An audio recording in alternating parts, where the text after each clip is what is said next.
नमस्कार, आप देख रहे हैं DS4 और मैं हूं आपके साथ विनायक कुमार। उत्तर प्रदेश के सीएम योगी आदित्यनाथ ने बयान दिया था कि बटेंगे तो कटेंगे। तो उसके बाद भारत के प्रधानमंत्री का नया नारा है, एक रहेंगे सेफ रहेंगे। अब इस चीज को लेकर राजनीति लगातार गर्म है। साफ तौर पर एनडीए के कई ऐसे पार्टियां इस चीज का विरोध कर रही है कि आखिर मुंबई के अंदर योगी आदित्यनाथ का नारा क्यों चल रहा है और ये किसे काटने की बात करते हैं और किसे बांटने की बात करते हैं। आम जनता के बीच में है, आम जनता से जुड़ेंगे, इनसे बातचीत करेंगे। शर्मा जी, क्या कहेंगे, एक रहेंगे सेफ रहेंगे? आधा अधूरा नारा प्रधानमंत्री द्वारा दिया है आधा अधूरा नारा। कैसे आधा? बोलते समस्त भारतवासी एक रहेंगे तो सेफ रहेंगे तो हमें बहुत अच्छा लगता है, लेकिन उनका टारगेट तो आपको सबको ही पता है।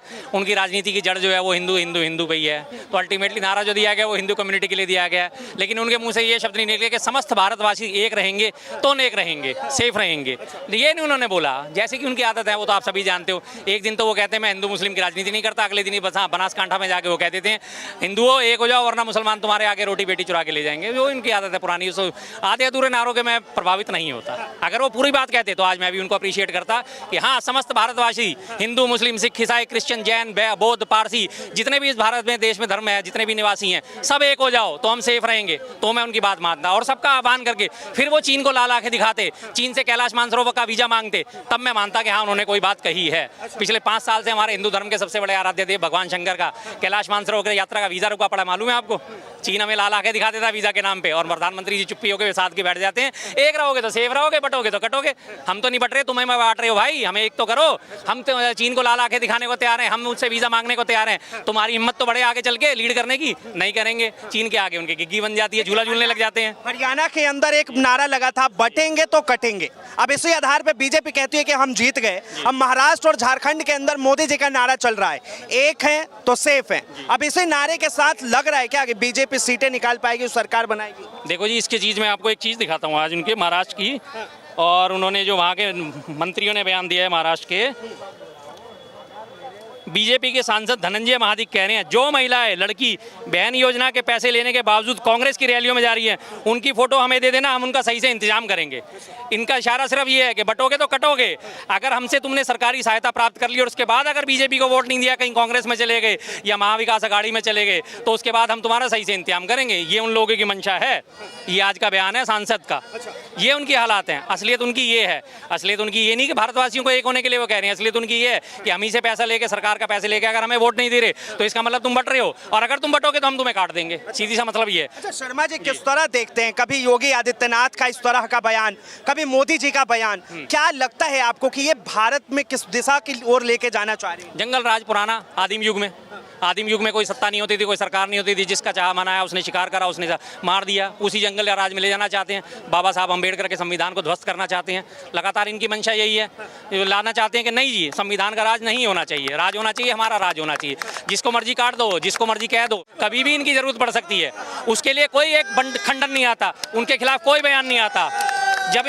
जब इनका गिरिराज सिंह जाके भागलपुर में कहता है, बिहार में जाके कहता है कि अगर कोई मुसलमान तुम्हें एक थप्पड़ मारे, तुम बदले में उसे 100 थप्पड़ मारो, तो इनका कोई खंडन नहीं आता, इनका कोई बयान नहीं आता। ये गलत कह रहे हैं, इस तरह की बातें गलत हैं।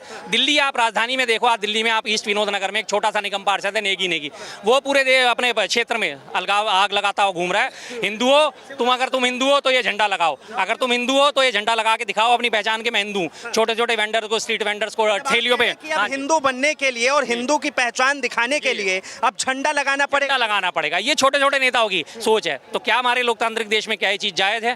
क्या बाबा साहब अम्बेडकर का संविधान ये कहता है? बिल्कुल कहता है, लेकिन अनुच्छेद 25 में साफ कहा गया धार्मिक आजादी सबको है, धार्मिक स्वतंत्रता सबको है, लेकिन धर्म के आधार पर किसी का उत्पीड़न करना वो किसी भी तरह से जायज नहीं है।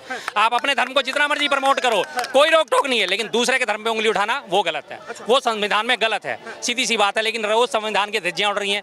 एक रहेंगे सेफ रहेंगे के होर्डिंग लग रहे हैं, पेपरों में बकायदा जो है खबरें छप रही है, प्रिंट मीडिया पर बीजेपी विज्ञापन दे रही है और कह रही है एक रहेंगे सेफ रहेंगे। तो ये नारा तो कहीं ना कहीं एकता के प्रतीक है ना? नहीं लगता आपको कि एक साथ एक बंधन में सबको बांध के रखने की जरूरत? 90 और 80 के दशक में आपको याद है दूरदर्शन पे हमेशा एक छोटी सी जिंगल आती थी, हिंद देश के निवासी सभी जन एक हैं, रंग रूप भाषा चाहे अनेक हैं, एक चिड़िया अनेक चिड़िया। तब इस तरह के स्लोगन आते थे। सबसे पहले जोड़ा जाता था हिंद देश के निवासी सभी जन एक हैं, और ये क्या कह रहे हैं? हिंदुओं एक हो जाओ। इस हिंदुओं में भैया अगर 100 करोड़ हिंदू हैं तो 40 करोड़ अदर कंट्री वो भी हैं, कम्युनिटी भी हैं, उनकी जोड़ने की बात आप क्यों नहीं करते? उनको आप कैसे काट के चल रहे हो? अगर अभी भी मैं बार बार कह रहा हूँ, मैं मोदी जी को अप्रिशिएट करूंगा अगर वो ये बात कहते हैं कि हाँ पूरे भारतवासियों एक हो जाओ, समस्त देशवासियों एक हो जाओ, हमें चीन के साथ आज युद्ध लड़ना पड़ सकता है, हमें पाकिस्तान के साथ तो हमेशा हमारी आए बिलाए चलती रहती है। अब पाकिस्तान की बात, हाँ याद आई पाकिस्तान की, आपको याद है अभी जम्मू कश्मीर में चुनाव थे, योगी जी ने वहाँ जाके कितने बड़े बड़े नारे दिए थे, आप बीजेपी की सरकार बना दो, हम पीओके के वापस ले आएंगे। अब बीजेपी की वहाँ पे सरकार नहीं बनी,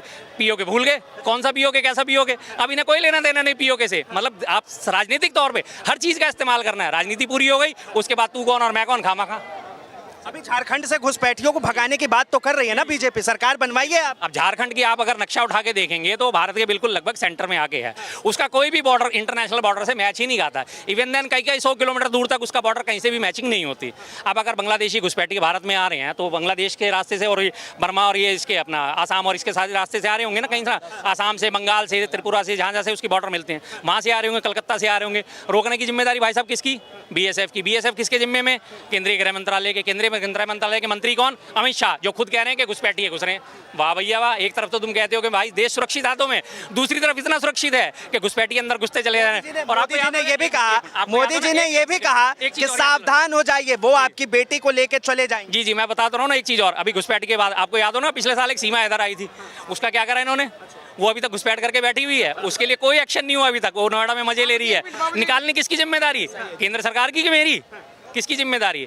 और उसके बाद आपने जो बात बोली थी दोबारा बोली जरा। हाँ, मैं ये कह रहा था कि वहाँ पे साफ तौर पे प्रधानमंत्री कहते हैं कि वो आपकी बेटियों को लेके चले जाएंगे, लड़कियों को लेके चले जाएंगे, उसे बचाने की जरूरत है। कौन लेके जा रहा है और किससे बचाने की जरूरत है? वो जिसको भी इंगित कर रहे हैं, सबसे बड़ी बात आपने, मैंने फिर वही बात कहता हूँ कि देश सुरक्षित हाथों में, तो फिर आप क्या कर रहे हो? घास छील रहे हो बैठे हुए। थाने किस काम के हैं? न्यायालय किस काम के? पुलिस फोर्स किस काम की? अगर किसी की आज की डेट में भी इतना सा लोकतंत्र का राज होने के बावजूद किसी की इतनी हिम्मत हो जाती है वो सरेआम तुम्हारी बेटी को उठा के ले जाएगा और तुम कुछ नहीं कर सकते, तो सरकार किस लिए? पंगु सरकार है, फिर तो खत्म ही कर दो सरकार, बात खत्म, छुट्टी, फिर तो वही आदिम युग में ले जाओ हमें। मतलब आप जो है प्रधानमंत्री के कार्यकाल पे सवाल उठा रहे हैं, जो 11 वर्षों से प्रधानमंत्री हैं, और वो साफ कहते हैं जिस तरह से लगातार उनके एक के बाद एक नेता ऐसे ऐसे हैं जो बयान देते हैं और कहीं ना कहीं वो भारत के हिंदुओं को इंगित करता है। वो लोग एक हो रहे हैं, जातियों में कम से कम बांटने का काम नहीं। अब इसका मैं सबसे बड़ा आपको उदाहरण देता हूँ, जो अभी तक का जो है कि बटेंगे तो कटेंगे। इनका वोट बट गया इसलिए इनकी सीट कट गई। 303 सीटें हुआ करती थी, आज 240 पे रह गए, तो ये उनको कह रहे हैं भैया बटोगे तो कटोगे। बीजेपी वाले जैसे जैसे बटते चले जाओगे तुम कटते चले जाओगे, तुम्हारी सत्ता घटती चली जाएगी, तो इसलिए इकट्ठे हो जाओ, मेरे पीछे आ जाओ। हालत इनकी ये है कि बट गए, इनके वोट बट गए। अभी उसी बटे हुए वोट बैंक को इकट्ठा करने में लगे हुए किसी ना किसी तरह से। कभी हिंदू मुस्लिम की हवा दे देते हैं, कभी किसी और की हवा दे देते हैं, कभी घुसपैठियों की बात दे देते हैं। अब घुसपैठियों को रोकना किसका जिम्मा है भाई? मैं सीधी सी बात, मतलब आप कह रहे हैं कि ये कहीं ना कहीं जो है ये सरकार की जिम्मेदारी है। कहीं ना कहीं नहीं, पूरी तरह सरकार की जिम्मेदारी है साहब। मैं सरकार नहीं हूँ, मुझे सरकार चुनने का अधिकार है, पर मैं सरकार तो नहीं हूँ। मैं आपसे, अगर मेरी कोई गलतफहमी है, आपसे मेरा कोई झगड़ा फसाद है, तो मैं पुलिस के पास ही तो जाऊँगा। क्या मुझे संविधान ये राइट देता कि मैं यहीं से ऑन द स्पॉट आपसे फैसला कर लूँ? नहीं कर सकता ना, पुलिस के पास जाना होगा। पुलिस के न्यायिक सिस्टम है, न्यायालय जो भी आपको सजा दे या मुझे भी सजा दे, हर चीज़ के लिए सिस्टम सेट है ना। तो सरकार वो है तो हम थोड़ी हैं। घुसपैठी अगर घुस रहे हैं तो निकालना जिम्मेदारी आपकी है कि मेरी जिम्मेदारी है? हमने आपको रिपोर्ट कर लिया, आपने देख लिया कि लगातार 10 सालों से घुसपैठ हो रही है, तो पिछले 10 सालों से घुसपैठ हो रही है, तो सरकार भी तो पिछले 10 सालों से आप ही की है। घुसपैठ होने कैसे दे रहे हो फिर आप? और घुसपैठ का सबसे बड़ा उदाहरण आपको देता हूं। अफगानिस्तान से कुछ शरणार्थी हिंदू यहाँ आए थे, मजनू के टीले पे उनको ठहरा दिया गया, उनके लिए पूरे राजनीतिक तौर पर उनका इस्तेमाल करा गया। ये देखो अफगानी शरणार्थी, हमने नहीं शरण दी। खैबर पास मजनू के टीले के पास उनको जो है उसमें खादर में उनको बसा दिया गया। उसके बाद उन्हें खूब उबाल के, और उसके बाद एक बार एक मिनट थोड़ा सा